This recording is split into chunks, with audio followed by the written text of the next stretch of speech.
question lah. Saya akan tanya juga dengan PKKA. Adakah sistem boleh asingkan graduan yang lepas dengan yang sekarang? Supaya bila kita tarik daripada sistem, sebab kita akan lepas ni secara automat kita akan tarik daripada sistem. Jadi staff orang kata dah tak perlu nak isi lah sebenarnya. Dia dah nampak dah berapa dia capai untuk semester tu. Bila kita ada lantikan subjek, benda tu dah tarik dekat sistem, daripada sistem beban dia dah nampak dah berapa subjek yang kita ajar, dia dah isikan markah kita dekat sini. Sepatutnya begitulah. So kalau macam tu dia kena tarik nilai semasa sahaja. Dia tak boleh ambil yang lepas-lepas. Okay. Baiklah, clear on this. Thank you Dr. Ken, Dr. Saiful.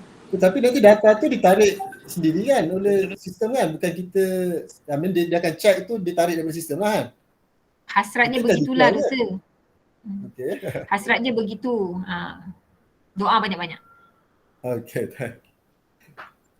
Okay. Betul. Okay. Okay, kalau tak ada saya teruskan je lah, lalukan je saya punya penilaian ni, diri saya ni. Okay. Kemudian kita ada tadi apa? Okay, LI. Okay, kalau lah kita ada projek pelajar PBB dengan PPUK, dah ada projek ni saya pun nampak. Ada. Okay. So itulah, sini biasanya markah kita akan lebih daripada 40% lah. Okay, kalau kita tahu macam ni, saya punya case ni 40, so 74 dan kita ambil markah 40 lah maksimum. Itulah yang saya dapat. Dan saya tak isi yang bawah, sorry sebab saya ambil laluan T. Okay, saya ambil laluan T, saya tak isi, saya ambil kosong je. Okay. So nanti dalam kenaikan pangkat doktor, walaupun doktor memilih kenaikan pangkat untuk laluan-laluan lain, contohlah saya bagi contoh, doktor pilih kenaikan pangkat laluan pengajaran juga untuk profesor nanti.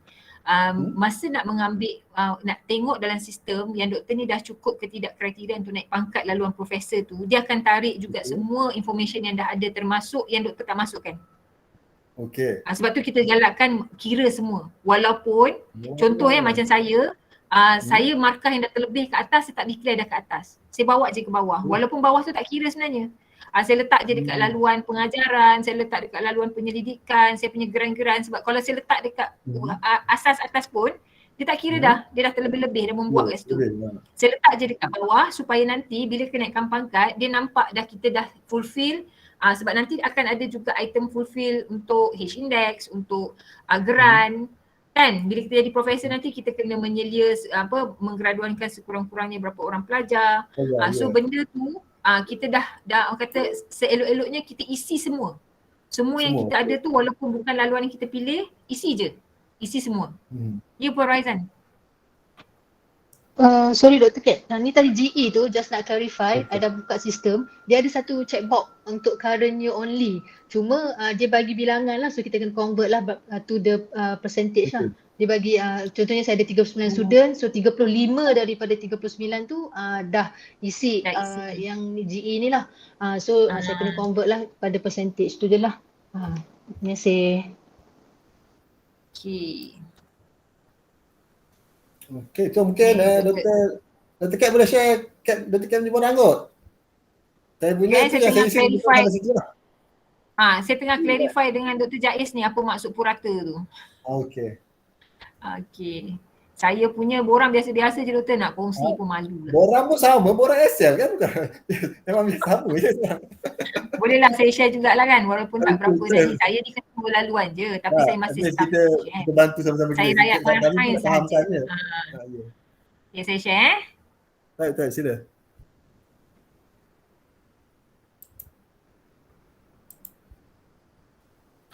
Saya tengah buka TCIS, check sekejap. Cek Spark Cek Spark dengan GE tadi, okay. Okay, ni borang yang saya isi untuk markah KPI asas untuk dekan ni saya isi penuh lah. Sebab kami di fakulti memang dekan dah setkan kita punya KPI. Saya ni syok sendiri sebenarnya mengatakan yang saya dah achieve semualah masa KPI itu diberikan kepada saya. So markah penuh dekat situ. Saya punya case sama dengan Dr. Saiful. Saya mengajar 6 plus 6 lah 12. Jadi saya declare 6 dekat atas, 6 dekat bawah. Walaupun saya tak pilih laluan pengajaran untuk tahun ni. Saya laluan kepimpinan. Saya letak 6 dekat atas sebab kalau saya letak 12 pun dekat atas ni, markah dia tetap sama Tetap kat 6. bawah Ya. dia takkan overflow. Dia akan dapat 6 juga. Kat sini kan kalau saya isi 12 dia dapat 6 juga. So might as well saya declare 6 je lah kat sini, 6 tu saya tolak ke bawah. Kemudian untuk yang ini memang betul lah kata Dr. Saiful, dia macam ada markah percuma dekat situ. Dia kira 8 markah setengah 8. So kita orang bagi masa markah percuma kita ambil je. Kemudian seterusnya adalah penyelidikan asas. So kita letaklah kita sebagai ketua geran, kita sebagai macam ni kan penyelia utama PhD atau penyelia bersama ni kan. Macam saya ada lebih daripada seorang pelajar PhD. Tapi bila saya tengok contoh bawah ni markah bawah saya ni dah 15. Dua tu je dah 15. Kalau saya letak semua pelajar PhD saya kat sini kan 30 kat situ, saya rugilah sebab dia kira masih lagi 10 je kat situ. Markah penuh kan. So saya declare satu je kat sini. Okay, kemudian macam kat sini saya dah dapat markah penuh 10. Kemudian bawah ni pula ialah untuk tugas rasmi lah, dipanggil sebagai penceramah, kemudian ahli jawatan kuasa, macam saya ada task force. Ini saya isi jumlah pelajar walaupun jumlahnya maksimum lah ni. Dah tak boleh nak banyak pun. Kalau ikutkan macam Dr. Saiful isi lah, satu je. Tapi kalau letak 2.5 tu maksimum? Dia kira macam ni kan saya isi 33 orang pelajar, dia bagi saya tu maksimum 2.5. Okey. Kalau 30 okay. apa? Border. Saya cuba Border dia mana border dia? Border dia apa? 20 ah, 20 ah. Border dia sekejap 15 pun sama tak 25? Tak, saya pun tak pasti yang ini isi macam mana sebenarnya. Sebab yang sediakan ini bahagian kegiatan profesional ni bukan saya. Ini adalah IR Halim. Okey. Kemudian pakar rujuk ini sebagai saya pun juru audit lah, saya isi satu. Kemudian untuk bawahnya apa pelibatan aktiviti pelajar. Saya ada banyak pelibatan aktiviti pelajar sebagai penasihat. Jadi saya tak isi semua kat sini. Ada saya claim dekat bawah lah. Dekat sini just untuk fulfillkan markah dekat sini lah. So masa kita isi borang, kita kena cuba tengok berapa yang kita boleh fulfill. Ini saya tak dapat penuh sebab saya tak ada yang bawah-bawah ni. Yang tugas rasmi yang bawah ni. Sebenarnya malah nak tengok. Apa je lah. Penatlah tengok benda ni kan. Okay, yang komitmen ni saya memang confident level sangat tinggi. Jangan tiru saya isi 10. Kita kena yakin dengan diri sendiri. Saya rasa saya perform. So terpulang kepada bos saya lah nak turunkan markah saya. Kita tahu macam ni jalan cerita saya. Okay, next adalah Dr. Zinam sikit gelak tu kan. Okay, next adalah ni komponen pengajaran. Sebab saya tadi saya kat atas saya dah declare 6. Bawah ni saya tambah lagi 6 lah. Yang mana saya walaupun saya tak claim markah dekat komponen ni, dekat komponen khusus ni saya isi je. Macam saya tak ada pelibatan dekat bawah ni, sulam ni, benda semua ni saya tak ada. Ini pun saya tak ada. So lepas ni kita tahulah. Saya pun dah review dengan ketua jabatan. Saya kata mulai daripada sekarang kita dah kena plan. Every semester kita kena ada pemulihan silibus. Sekurang-kurangnya satu subjek ke. Kita kena work smart lah untuk dapatkan markah dekat sini lah. Especially those staff yang pilih laluan pengajaran. Sebab dia kena isi markah kat sini. Kalau staff tu tak pilih laluan pengajaran pun dekat atas tadi kan dia ada markah kat situ kan. So kita kena tengok balik. Mungkin yang ambil laluan pengajaran dijadikan ketua. Sebab dekat sini kan dia ada ni markah ketua kan. Pelibatan dalam pemulihan silibus sebagai ketua atau penyelaras kursus. So dia dah dapat markah dekat situ kan. Kita rotate lah, janganlah orang yang sama jadi ketua untuk dia dapat markah yang untuk markah LMPT dia lah. Okay. Macam markah SPARK tadi saya mengajar 3 subjek untuk 2 semester. Selama setahun saya isi 3. Saya dapat 4.5 ke atas lah. So saya letak dekat situ sebagai 3. Ni saya tengah clarify dengan Dr. Jaiz ni. Kemudian inovasi, teradun, all 3 sebab saya pakai author kata saya blended, so saya pun kata saya blended lah 3.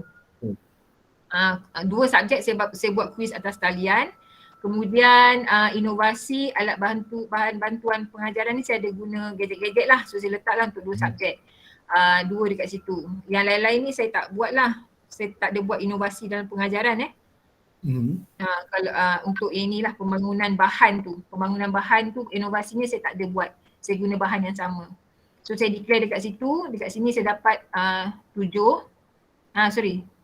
kat sini kan. Saya pun tak tahu 20 kat sini. And then bawah ni file pengajaran lengkap 3. Kemudian bawah ni saya tak ada pelajar yang bergraduan, so tak ada kat sini, GE tak ada. Rekod penasihatan pelajar, ini hari tu saya tak isi lagi sebab saya ada buat rekod penasihatan pelajar dalam TCIS, cuma masa tu sistem ada problem. Saya tengah clarify dengan pihak PTM sebab bila saya rekod dia tak, tarikh tu tak keluar. Jadi bila dalam TCIS kita ada rekod mengatakan kita jumpa pelajar-pelajar kita, mungkin at one particular time tak cukup all the 33. I have 33 PAK under me. So maybe not all yang attend, saya kena prorate lah. So saya takkan dapat 100% lah dekat sini kan. Kalau penlibatan 100% baru dapat 5 marks. But if let's say penlibatan hanya 50%, saya dapat half of it lah. Kita masukkan apa? Persen? Nak isi macam mana? Kita masuk percentage ke masuk markah? Oh, masuk percentage. Percentage. Masuk 50 dapat 2.5. Sama juga dengan GE tadi, kalau Puan Rahaizan tadi dapat 34 out of 39 katalah 70-80%. So letaklah 80% dapatlah 4 marks. So kira dekat situ. Okay, so ni saya tak ada tadi. Pasal penyelia sarjana muda, kemudian LI, so markah saya dekat laluan pengajaran 55, tapi yang dikira 40. Tapi saya bukan laluan ni, saya laluan bawah. Yang ini seterusnya adalah penyelidikan. Sebab tadi kat atas saya tak masukkan, so macam ni saya ada grant, saya masukkan berapa grant saya kelakarkan jumlah dia ni kan, tapi memang itulah jumlahnya. Grant sebagai ahli, sebagai ketua, so masukkanlah, saya tak masukkan yang dia grant semasa yang hidup lah Ya betul. Bukan grant kemudian, yang kat atas lepas tu journal pun saya tak update lagi. Kemudian kita ada, kalau kata kita ada buat laporan teknikal, terbitan umum dekat majalah, ni macam Doktor Hayati. Sorry. Belum terliput, yang pasal grant tadi kan, contohnya grant tu 2 tahun. So amount tu untuk 2 tahun tu kita pakai amount yang sama. Ya betul. Tak perlu prorate pun. Ini yang saya faham lah. Janji dia aktif dalam 2 tahun semasa lah. Dulu diorang kata macam akan ada pemantauan dari segi maximum number of years, tapi pemantauan tu saya rasa kawalan tu dibuat di pihak RMC sendiri. Diorang pun takkan extend grant terlalu lama kan. Okay, ni kalau dapat penganugerahan lah. Nobel laureate kau tengok kat sini, kau dapat 30. Memang masuk lah, satu je dah tak payah buat benda lain kan. Nak dapat Nobel laureate pun bukan senang kan. Okay, kemudian bawah ni penyeliaan lah. Okay, penyeliaan PhD, penyelia utama, ini pun saya tak masukkan kalau kata kita declare tambah lagi berapa yang kita ada kan memang penuh lah markah kat sini. Tu yang saya cakap tu, kita boleh nampak kekuatan kita dekat mana. Kan, macam ni MSc boleh masukkan lagi jumlah, so dah terlebih-lebih dah dekat situ. So kita nampak lah lepas ni, macam saya lepas ni saya nak pilih laluan apa, pengajaran ke, penyelidikan ke, sebab saya dah tak ada lagi laluan kepimpinan lah. Untuk komponen perkhidmatan ni saya memang kosong. Kalau ada pun ni lah zakat zakat peribadi, itu je. Lain-lain tu apa lagi, itu je yang saya ada. Saya tak ada masukkan duit lah ke dalam, jadi markah saya memang tak ada lah dekat sini. Kalau ada pun saya malah nak tengok kat sini kan, banyak sangat. Seterusnya adalah komponen kepimpinan. Kalau macam contoh saya timbalan dekan dan setara, dapat je 85% dapat full mark. Kalau kata dapat tak capai semua pun dapat 80% dapat average lah. Dia tak adalah nak kata tak capai 85 tu tak dapat langsung markah tu, tidak lah. So 85, bagaimana nak menentukan 85 ini? Ini antara kita dengan dekan lah. Macam kita yang memegang jawatan, antara kita dengan dekan. Kalau dekan yang memegang jawatan, antara dia dengan TNC lah. TNC ataupun NC yang memberikan dia KPI. KPI tahunan organisasi. Dalam kes ini kalau di HEPA, organisasi yang dia pegang portfolio dia lah. Kalau ketua jabatan, portfolio yang dia pegang lah. Kalau kata dia adalah TNC, portfolio yang TNC yang dia pegang tu dia dapat KPI daripada NC contohnya. Okay. Kemudian penambahbaikan garis panduan ataupun polisi, macam saya hari tu saya ada buat penambahbaikan semasa saya menjadi TD HEPA, saya ada buat 3, so saya dah kira 3 dekat situ. Kalau mewujudkan garis panduan baru pun boleh declare dekat sini. Kalau ada buat program pembangunan staf pun boleh declare dekat sini. Kemudian kalau ada mengetuai pasukan pun boleh declare dekat sini dan lain-lain lah. Macam saya ada jadi penasihat peringkat universiti 5. Saya tak ada jadi pengiring, saya tak ada jadi ahli jawatan kuasa. Impact program pun student saya tak kira. Impact ni lebih kepada pencapaian objektif program. Dia tak ada buat reporting yang khusus menyatakan bahawa objektif yang senaraikan dalam kertas kerja tu dicapai. So saya tak boleh claim markah kat sini lah. Tapi kalau kata student ada buat, saya claim lah juga kat sini. 5 program ni kan. Since tak ada, saya tak claim lah. So kat sini je dah dapat 20 markah So kalau katalah kita ada jadi penasihat pelajar peringkat antarabangsa, kat sini dapat 1 pun dah 20 markah kat situ Ini untuk yang laluan kepimpinan lah Okay. So dekat sini pun saya dah terlebih markah, so saya dapat markah penuh. So bawah ni dia akan kira kan, dia akan kira KPI dekan, pengajaran wajib saya tak dapat penuh sebab tak ada pemulihan silibus, penyelidikan wajib penuh, kegiatan profesional tadi sebab saya tak ada lantikan luar, kemudian kualiti tadi semua markah penuh, sini over 60. Dekat sini over 60. Kemudian yang bawah ni kalau tengokkan laluan, komponen pengajaran 40, pendidikan 40, kepimpinan 40. Dia memang ambil sebenarnya asalnya tadi dua-dua ni tak 40. Dia ambil kepimpinan, untuk saya sepatutnya kepimpinan lah sebab saya 9 daripada 12 bulan saya memegang jawatan. So 40 campur 53 dapatlah 93. Kalau bos tak cantas yang lain-lain ni lah. Tapi insyaAllah lah kot. Dr. Kat hilang markah kat mana 53 per 60? 53 saya hilang dekat ni doktor, dekat pemulihan silibus. Oh ya, 2 pakai. Yes, kat situ 2. Lepas tu dekat sini 5. Oh 5, so 7. Sebab saya tak berapa nak profesional kat situ. Belum lagi. Okay. Tak profesional lah. Okay. Okay, cara asasnya betul-betul lah macam mana isi. So strategi yang akan datang tu lah yang penting kalau tengok pengalaman ni. So bila kita tengok ni, sebenarnya kita boleh tengok kekuatan kita. Bukanlah nak kata kita nak tolak kerja. Kita maklum dekat fakulti kita ada kekangan staff. Kalau kata semua orang kata, saya ni pilih laluan penyelidikan, saya tak naklah mengajar. Tapi sebenarnya subject matter tu kita yang expert kan. Kalau bagi kat orang lain benda tu very technical, orang lain terkapai-kapai nak mengajar subjek tu, at the end of the day student kita, graduan kita yang rugi kan. At the end of the day graduan kita pergi ke industri, dia gagal menguasai dia punya niche area sendiri kan, sebab kita gagal bagi dia education yang betul lah. So kena berlebih kurang lah, walaupun kita nampak bila kita banyak-banyak kita buat, kita banyak beban. Itu antara benda yang staff selalu komplain lah kan, kita banyak buat ni, banyak buat tu, semua nak kena buat. Nak kena buat penyelidikan, nak kena buat ni, kena buat tu. Sekarang ni kita dah nampak daripada jadual ni, mana yang kita perlu lebihkan, mana yang kita perlu kurangkan, bukan hapuskan terus.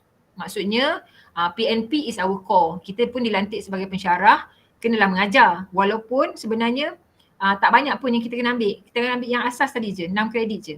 Tapi kalau kata kita terlebih diberi 9, 8, janganlah berkira.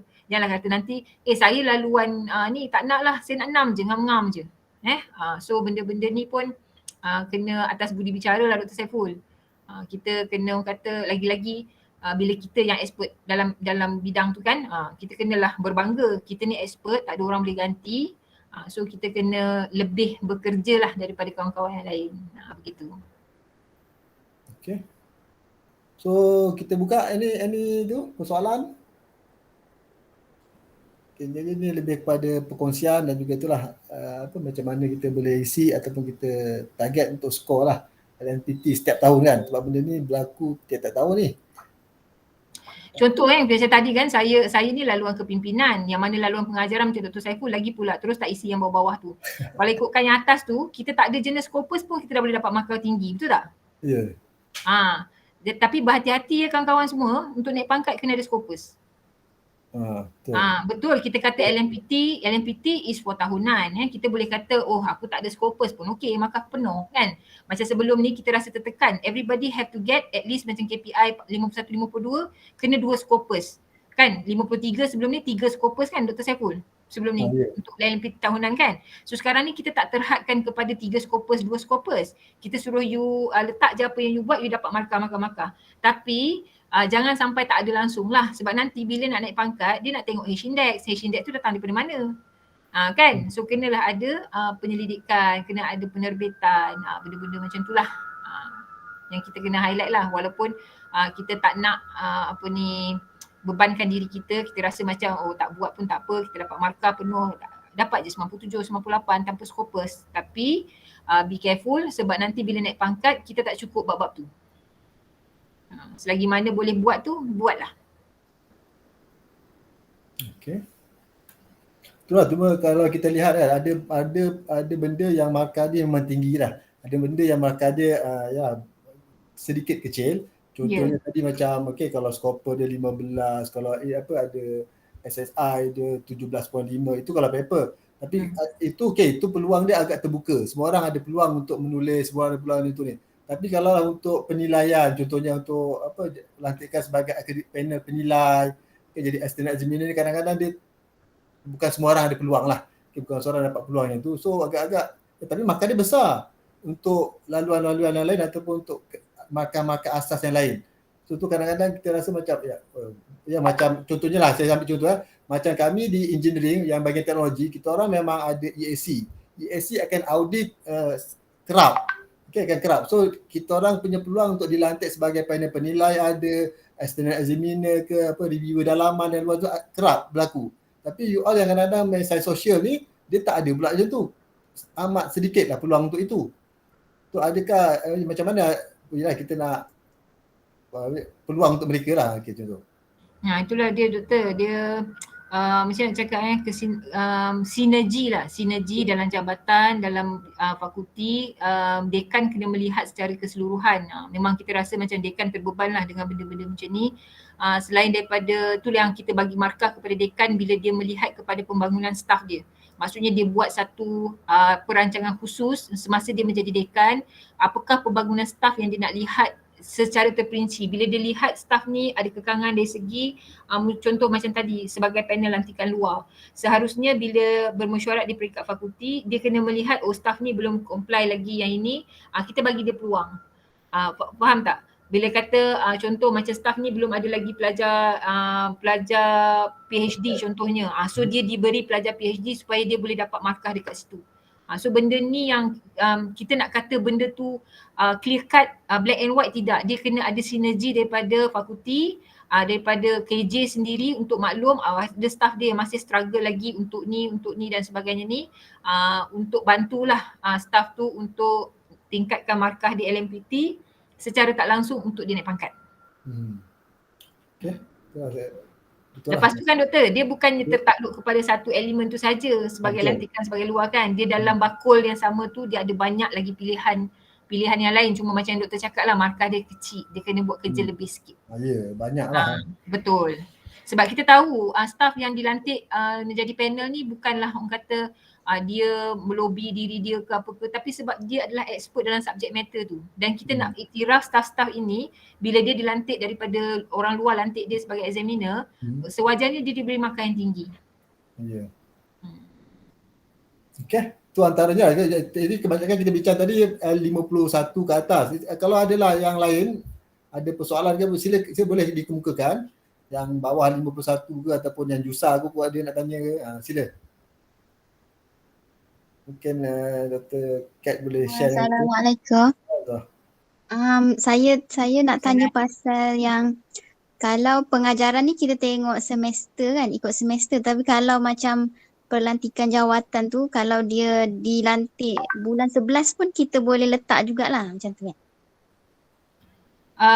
Yang ini saya belum clarify lagi dengan pejabat pendaftar macam mana ianya dikira. Macam saya tahun ni, saya memang syok sendiri, saya assume bila saya ni melebihi kalau ikutkan OD-nya sekiranya staff itu dilantik memegang jawatan 6 bulan ke atas, dia seharusnya fulfill KPI kepimpinan.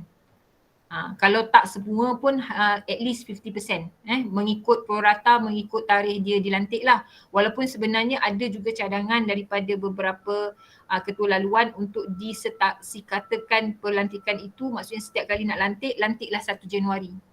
Kan? Tapi it cannot happen lah. Kalau tengok kita punya sistem dalam universiti, staff-staff kita nak pergi cuti sabbatical bukan setiap 1 hari bulan. Staff kita nak pergi cuti, nak pergi buat postdoc bukan setiap 31 hari bulan Disember. Nak memungkinkan jawatan dia tu dipegang oleh orang lain pada 1 hari bulan Januari. Staff kita dipinjamkan ke KPT bukan pada setiap 1 hari bulan. Jadi mengambil kira itu, kita mungkin mengambil approach untuk macam tadilah, kita kira secara prorata berapa bulan dia memegang jawatan, seharusnya dia fulfill KPI kepimpinan atau sebahagian tu dekat situ. Tapi kalau less than 6 months mungkin dia akan ikut laluan asal. Cuma benda tu belum diputuskan lagi lah. Okey, terima kasih. Sebab kalau dilantik bulan 11 macam tak adil lah. Dia kena KPI kepimpinan kan. Dia tak sempat nak buat apa-apa lagi. Okey. Okay. Ada yang lain? Kalau fellow dengan tu ada yang special sikit ya, DV ataupun DG. Ada tak yang fellow dapat borang? Sebab saya borang DS kan. Yeah. Dia macam fellow dia hanya ada 2 lah laluan dia kan. Servis dengan tu saja. Dengan pengajaran saja. Dia tak ada laluan lain lah. Cuma saya tak pasti kawan-kawan saya yang fellow yang juga memegang jawatan tu bagaimana borang yang diberikan. Sebab borang tu, kita boleh kata borang tu sebenarnya diberikan oleh pejabat pendaftar secara manual kepada semua staff. Manual maksudnya dia ikut jawatan lah. Manual, saya tak tahu how far is manual. Adakah dia tengok seorang staff itu ataupun dia pukul rata ikut jawatan, dia bagi borang yang sama, dia dump borang yang sama. If that's the case, mungkin akan ada antara kawan-kawan kita yang merupakan fellow tak dapat borang laluan kepimpinan. Sebab nature laluan dia memang tak ada laluan lain. Dia ada 2 tu saja, pengajaran dan servis. Dia tak ada yang kepimpinan tu.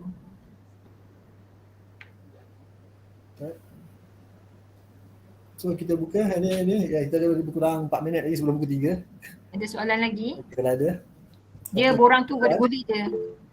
Silakan Dr. Khalid. Assalamualaikum. Salam. Saya tertarik dengan apa yang Dr. cakap tadi. Kerana dengan yang fellow ni, dia ada cuma 2 laluan saja, tidak ada laluan kepimpinan. Ya. Jadi bagaimana yang fellow yang dilantik sebagai ketua jawatan dan sebagainya? Kalau ikutkan sepatutnya mereka ada laluan kepimpinan. Dia kena ikut laluan kepimpinan. Di bawah sama macam DS lah. Jangka masa panjang ni doktor, kita nak fellow industri ini fokus kepada industri.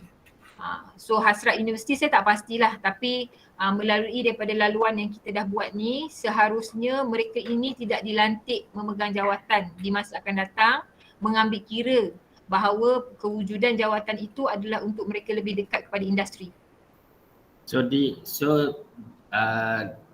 Bagi mereka yang telah dilantik memegang jawatan sekarang ni, apa dia orang punya future-nya nanti ni? Yang telah dilantik sekarang ni, dilantik sekarang ni untuk memegang jawatan, dia punya LMPT laluan kepimpinan. Itu yang saya cakap tadi tu, borang tu. Saya tak tahu pendaftar dia hantar borang tu borang apa. Mungkin kena buat semakan kot di pejabat pendaftar tentang borang yang dihantar. Itulah staff tu kena mengadu sendirilah, tak ramai pun. Mungkin tak ada fellow dalam ni yang mungkin yang datang hari ni. Berkenaan dengan masa depan dia Dr. Khalid, sama je dengan lain-lain. Kalau dia nak guna tiket dia memegang jawatan tu untuk kenaikan pangkat, mengambil kira dia dah fulfill kriteria-kriteria yang ada, dia boleh terus hantar borang, tak ada masalah. Kita pun tak tahu di masa akan datang macam mana kan, mungkin ada pengecualian mereka yang fellow dilantik jawatan untuk memegang mengikut mana-mana laluan, sebab laluan yang kita sediakan sekarang ni adalah the first phase lah, fasa yang pertama. Selepas ni laluan bebas kan? Laluan bebas. Laluan bebas tu untuk 45, 51, 52. Untuk LMPT lah doktor. Untuk LMPT lah. Untuk kenaikan pangkat, contoh kan macam saya lah, saya 51, 52, sebelum ni kebetulan kepimpinan. Lepas ni saya nak fokus kepada pengajaran. Sewajarnya saya akan naik pangkat pengajaran. Saya dah kena plan daripada sekarang. Walaupun saya ni bebas kan, suka hati saya nak pergi mana, tapi seeloknya saya fokus lah sebab saya nak naik pangkat atas laluan mana. Jadi saya buat kerja berfokuskan kepada laluan yang saya nak naik pangkat tu. Okay, Dr. Azura lama tangkap tangan tu. Okay, sila. Ya. Dr. Azura.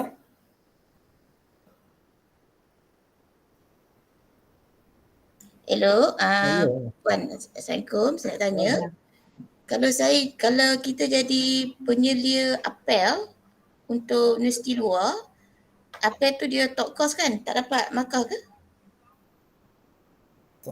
Markah LMPT? Ya. Tak ada. Tak ada. Sebab beban pun tak ada, makan MPT pun tak ada untuk jadi Penyedia luar dia ada lantikan kan? Lantikan sebagai kegiatan profesional ni yang dia sebagai luar tugas rasmi.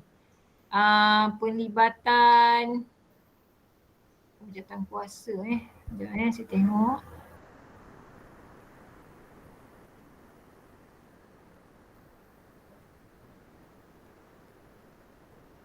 Yang 1.4 tu ke? Sekejap, saya tengok. Penglibatan dalam persatuan. Profesional, asas, markah. Sekejap saya tengok pemeriksa luar, pengurusi persidangan, pelantikan luar. Ni. Bawah pelantikan luar ni kot. Bawah pelantikan luar. Item nombor berapa? Sekejap saya kena confirmkan dengan tu lah. Saya kata ni IR Halim punya. Ni bawah kegiatan dan profesional lagi lah. Kalau tengok yang pelantikan luar tu lebih kepada Profesor Ejang atau Profesor Pelawat. Dia ada OD dia. OD ni yang saya tak ada dengan saya. Sebab saya tak maklum. Saya tak pakar lah dalam OD-nya. Saya pakar dalam OD saya punya laluan. Takut nanti saya bagi pentafsiran yang salah. Tapi kalau kata luar macam tugasan rasmi dilantik di luar ni memang boleh dikira. Cumanya dia tak dikira untuk kenaikan pangkat. LMPT dapat markah. LMPT dapat markah tapi kat mana kita nak isi? Sekejap saya tengok jawatankuasa persatuan profesional.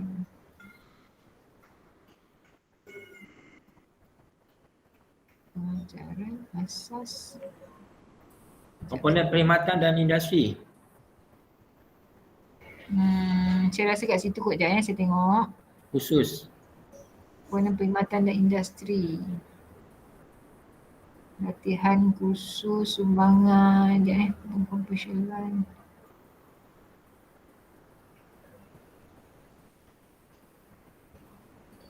Ni anugerah. Tak ada lah. Tak ada dekat perkhidmatan dan industri. Dia lebih kepada perundingan. Perundingan? Dia kena kat atas tu, yang tadi tu. Item 1.4 tadi tu betul. Cuma dekat mana tu saya tak tahu. Kualiti peribadi. Sebab saya pun confuse yang pelibatan dalam jawatankuasa persatuan profesional ni. Kan? Pelibatan yang jawatankuasa persatuan profesional ni pun saya tak berapa nak maklum apa yang dia nak sebenarnya. Sebab tu memang saya tak ada. Dia tak ada kolom untuk kita isi ni ke? Kita isi dan kita remark lah tu apa aktiviti kita, kan kita lupa ke? Tak ada sebab dia setiap item ni macam saya cakap, dia ada dia punya operational definition dia. Yalah nanti dia kata pemeriksa dalam apa maksud, pemeriksa luar apa dia. Macam dia kata pelantikan luar, dia tulis sini Profesor Ajong / pelawat. Tapi mungkin dia ada OD lain yang saya tak maklum. Macam penceramah ni penceramah apa? Nanti dia minta bukti tak? Ya. Sepatutnya LMPT yang sebelum-sebelum ni pun sama. Sepatutnya bila kita isi markah kita tu, kita dah isi tu dengan syarat kita memang ada surat lantikan, kita memang ada surat jemputan sebagai bukti. Cuma selama ni universiti tak pernah minta.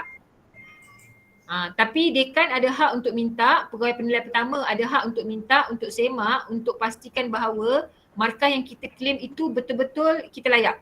Bila kita kata kita sebagai pengurusi Viva, for example, saya mohon pelibatan aktiviti pelajar. Saya kena kepilkan sekali dengan kertas kerja aktiviti pelajar yang ada nama saya atas dalam kertas kerja tu sebagai penasihat program. Kita nak kepilkan kat mana? Dia tak ada dalam sistem lah. Tak ada. Bila diminta oleh pegawai penilai kita kena bagi. Macam LSDN juga lah. Kalau dia iklan kita rasa bukti lah. Betul.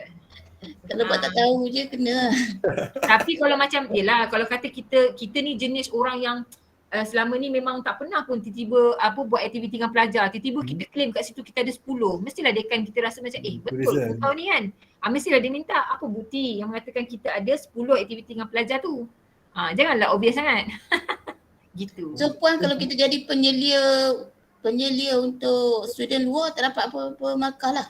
Tak ada. Sad to say memang tidak ada. Kita recognize staff kita yang menyumbang balik kepada pelajar kita.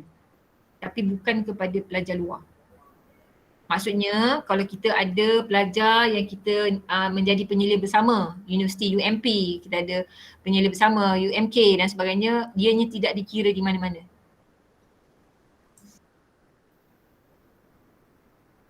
Itu yang saya maklum saya pun tak tahulah sebab saya takut ni dalam rekod ni kan. Sebab saya hanya maklum laluan saya je. Bukanlah kata saya ni oblivious kepada ni. Benda ni banyak sangat. Setiap laluan ni dia ada banyak komponen, dia ada Dr. Nick punya paling complicated lah yang saya tak boleh nak explain. Dia je yang tahu apa benda yang dia maksudkan sebab OD dia tu satu, lepas tu pengiraan dia ni dia ada prorata, tak cukup yang ni ambil yang ni, tak cukup yang ni ambil yang ni. So benda tu yang saya tak boleh nak orang kata bagi tahu secara terperinci, takut saya silap. Okay. Cuma yang tadi tu boleh nanti WhatsApp saya tak? Saya cuba clarifikan dengan ketua laluan. Okay. Yang mana tak jelas hari ni saya bantu, tapi WhatsApp saya, remind saya akan WhatsApp dengan ketua laluan untuk tanya dia exactly macam mana dikira. Benda tu dekat mana nak letak bila kita ni dilantik sebagai apa tadi penilai apel Penyelia apel. Okey, baik. Boleh. Sebab setahu saya bila kita dilantik luar ni dia sepatutnya dikira. Cumanya tak dikira sebagai kenaikan pangkat if I'm not mistaken.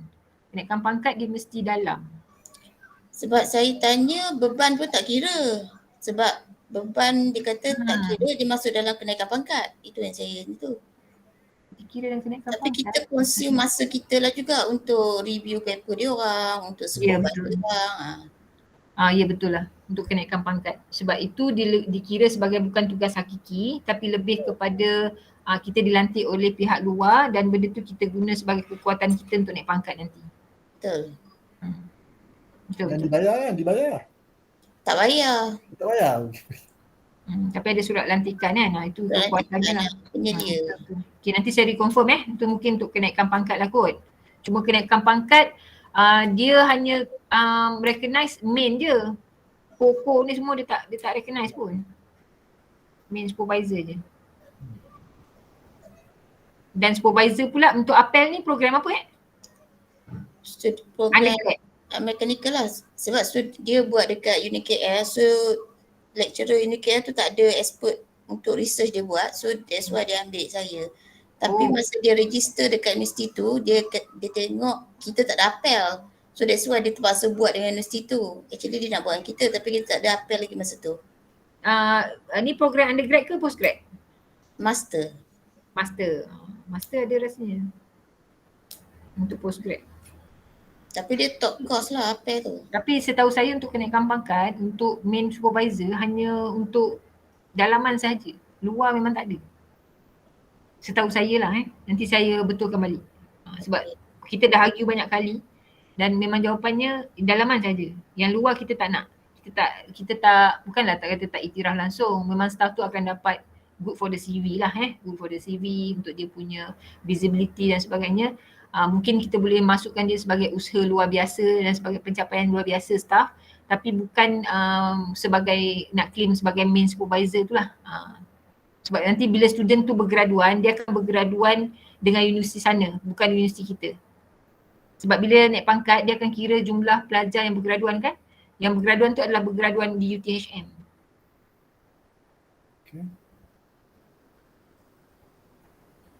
Okay, jelas insyaAllah. Okay, kalau ada yang lain, okay, jadi kita dah lebih 8 minit selepas pukul 3 ni. Ni Puan siapa? Ya, sila. Assalamualaikum Dr. Kat dan Dr. Saiful. Saya Akmal daripada FTK. Nak tanya lah doktor berkenaan dengan pegawai penilai. Katakanlah macam saya contohnya, saya pegang jabatan selama 6 bulan tahun ini. Kemudian saya kiranya lepas tu saya cuti bersalin 3 bulan, lepas tu saya tak pegang lagi lah jawatan tu. Jadi another 3 months ni saya staff biasa. So pegawai penilai pertama saya yang selayaknya sebenarnya siapa nak tahu juga. Okey, ini sebenarnya pendaftar yang boleh jawab ni, tapi yang kalau saya faham saya cuba jawab sebab sepatutnya pendaftar yang lebih maklum siapa yang jadi penilai. Tapi kalau ikutkan secara logiknya, penilai pertama sepatutnya dalam kes ketua jabatan, penilai pertama adalah timbalan dekan kan? Ya. So penilaian pertama masih lagi timbalan dekan sebab 6 bulan telah memegang jawatan. Ditambah pula 3 bulan tu tak ada cuti bersalin. Ya. Memang timbalan dekan lah yang jadi penilaian pertama. Okay, right. So sama dengan sebelum ni kan? Okay. Right. Ya, itu saja. Terima kasih. Okay. Alhamdulillah. Itu dah 3-10 minit. InsyaAllah kalau tak ada, kita boleh berhenti setakat ni. Boleh PM tepi Dr. Saiful kalau ya, ada boleh. saya cuba bantulah kan sebab kita punya masalah ni masalah individu kadang-kadang nak tanya pun segan. Ya, betul. Boleh tanya saya. Ni Dr. T nak tanya apa-apa ke? Ada soalan Dr. Khadijah. Sorry Dr. Sulaiman. Ya. Dr. Sulaiman. Boleh. So ada soalan. Kalau contohnya saya dengan PTJ A tu 8 bulan, kemudian saya pergi ke PTJB 4 bulan. So by right saya punya penilaian adalah yang 8 bulan, betul? Betul. So pengiraannya adakah penuh ataupun separuh? Contohnya untuk LMPT. Laluan doktor tukar ke? Tak tukar. Tak tukar, laluan yang sama kan? Laluan 100% mengikut laluan sedia ada, cuma penilai tu adalah PTJA tadi. Soalan saya Dr. Khadijah, contohnya macam ni. Sebab dulu saya pernah saya join, masa tu saya join dengan UPSI. So saya join dia tak genap 12 bulan. So penilaiannya adalah separuh, bukan penuh. So saya nak tanya, adakah UTHM amalkan perkara yang sama? Sebab contohnya kita 8 bulan je kita buat kerja itu dengan PDJA kan. So adakah kriteria itu dikira penuh? Contohnya kita diminta untuk buat 2 Scopus kan. Adakah ia diseparuhkan? Sebab kita tak betul-betul 12 bulan kan. Hanya 8 bulan saja. Okey, yang suruh buat 2 Scopus ni bawah KPI dekan ke? Tak. Maksudnya saya adalah yang sepatutnya yang kita achieve lah untuk 1 tahun tu. Okey, kalau ikutkan the ideal is of course prorate lah doktor. Yes. Tapi kalau tanya saya, benda yang tidak macam saya cakap bila kalau ni saya assume doktor punya PTJ ni dalam UTHM dua-dua? Dalam UTHM. Kalau dalam UTHM, KPI LMPT kita tidak berubah. Walau di mana saja kita berada asalkan kita dalam grade jawatan yang sama, kita dalam laluan yang sama. Cumanya yang menilai kita adalah orang yang lebih masanya dengan kita. Dalam kes ini PTJA tadi. Cumanya dia tak boleh kata KPI, kalau ada pun KPI yang boleh diproratekan adalah KPI daripada ketua PTJ yang 15%. Yang 15% tu. Yes, yang itu mungkin boleh diproratekan 8 daripada 12 daripada PTJA dan seterusnya daripada B. Tapi seeloknya lah kan, benda ni dah berlaku, seeloknya sepatutnya perbincangan antara dekan-dekan ni dah berlaku untuk staff-staff ni bila ada perubahan, apa yang berlaku dengan KPI dia. Okey. Kan supaya tak membebankan staff sepatutnya. Dan untuk makluman semua 15% KPI dekan ni sebenarnya is up to their discretion. Discretion of dean, whether or not kita achieve 100%, 10%, 12% is up to them. Even if kita tak achieve tapi dekan tahu kita dah cuba sedaya upaya dengan kekangan COVID, kita tak dapat achieve benda tu, dia boleh je bagi kita markah penuh. Itu kelebihan yang diberikan kepada dekan-dekan. So berbincanglah dengan dekan-dekan masing-masing. Bagus. Very Clear. Okay. Very clear, thank you. Alright. Okay, terima kasih. So rasanya tak ada kot. Kalau actually LNPT ni berterusan lah saya malam tadi. Memang sahabat tahu kita akan ada benda-benda yang baru yang mungkin kita boleh tanyakan kepada yang mahir lah. So, InsyaAllah lah di Perkasa kita akan cuba aturkan program-program ini berterusan, berkala ikut keperluan. Okay, dan untuk makluman ada Dr. Nick tak dapat join ni. Dr. Nick adalah pengurusi Perkasa. So kerana dia baru kehilangan abang sulungnya. Abang sulungnya meninggal dalam COVID baru ni. Actually dia bukan ketua kluster juga. Kalau ada dan mungkin dia boleh support, boleh terangkan detail lah berkenaan dengan ketua laluan bidangnya.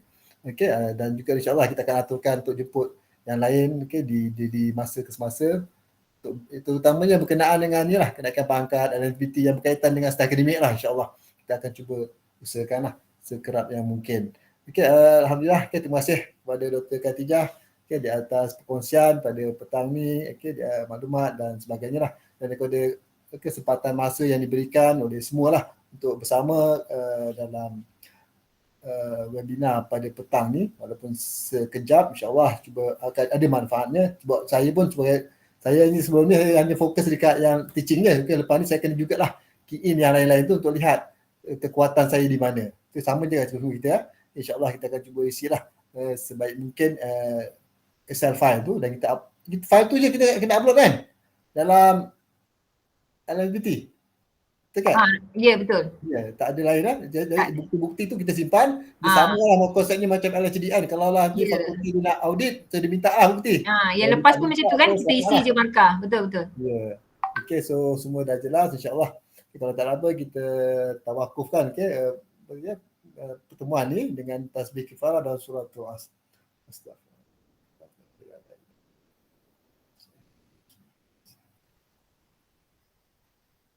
Okay, terima kasih semua. Okay, Dr. Kat, terima kasih banyak. Okay, surah terima kasih. Assalamualaikum. Terima kasih semua. Terima kasih kembali. Assalamualaikum. Terima kasih Dr. Kat. Thank you. Terima kasih semua. Terima kasih kembali.